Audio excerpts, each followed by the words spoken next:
Ever since I was told that I would speak in this rally today, I have been wrestling with one question. What can I say in a few minutes about people who have been bleeding for decades? What words could possibly capture the depth of our pain, the weight of our loss, and the strength of our hope? Should I speak of Gaza, of homes shattered in seconds, of mothers holding lifeless children, of families turned to ash in a moment of silence broken only by bombs? Should I speak of the orphans, tens of thousands of them, children who now carry the weight of grief too heavy for any heart to carry? Should I speak of the kidnapped captives in the Israeli dungeons, being starved, deprived from basic human rights, and tortured to death? Or should I speak of a term, a new acronym that was born from the Israeli airstrikes, WCNSF, a wounded child, no surviving family member. A child with no one left, not a mother, not a father, not a sibling to support them during their pains.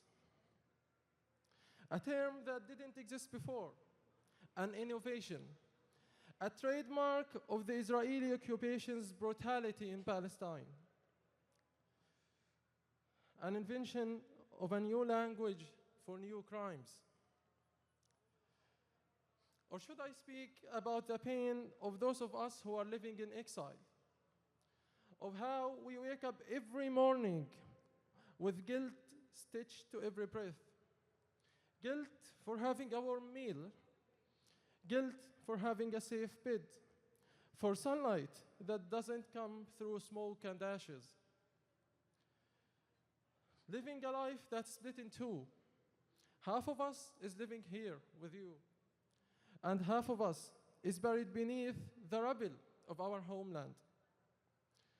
We smile, but behind it is the helpless scream of every call that was unanswered, of every message that was unread, and every one that we fear that may go next. Or maybe should I speak about those who enabled this genocide? Western governments that armed the occupation, that fund its crimes and shield it from justice.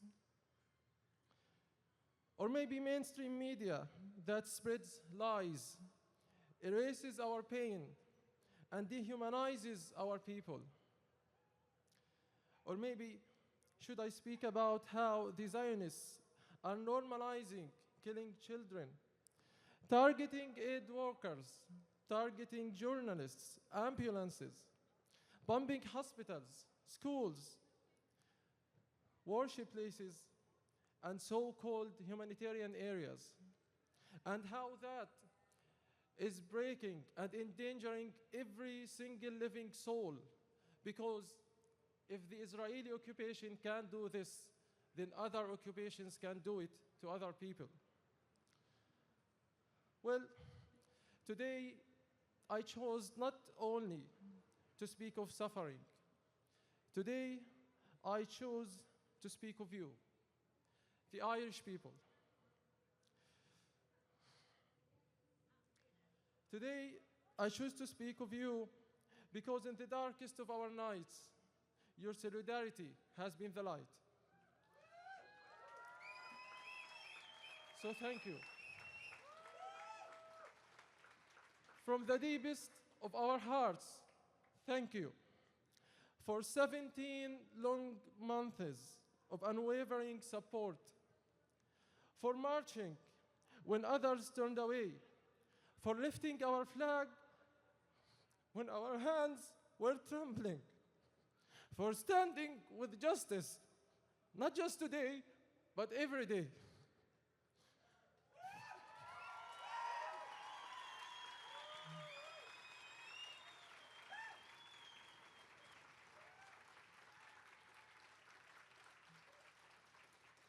From Derry to Dublin, you have carried our grief as your own.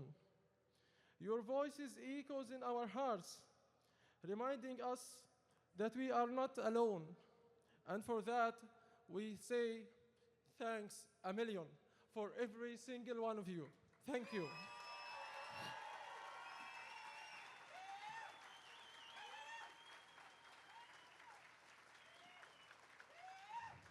And finally, to our occupiers, I want to say, you may murder our children, but not our dream.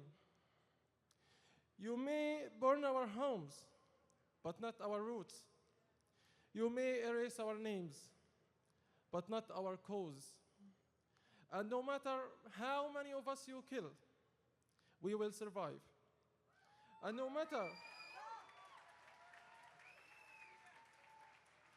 matter how many homes you destroy, we will rebuild.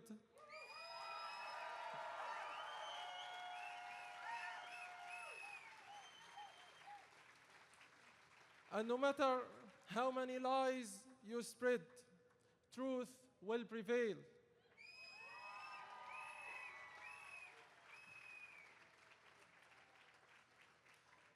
And no matter how long the occupation goes, Palestine will be free. Thank you.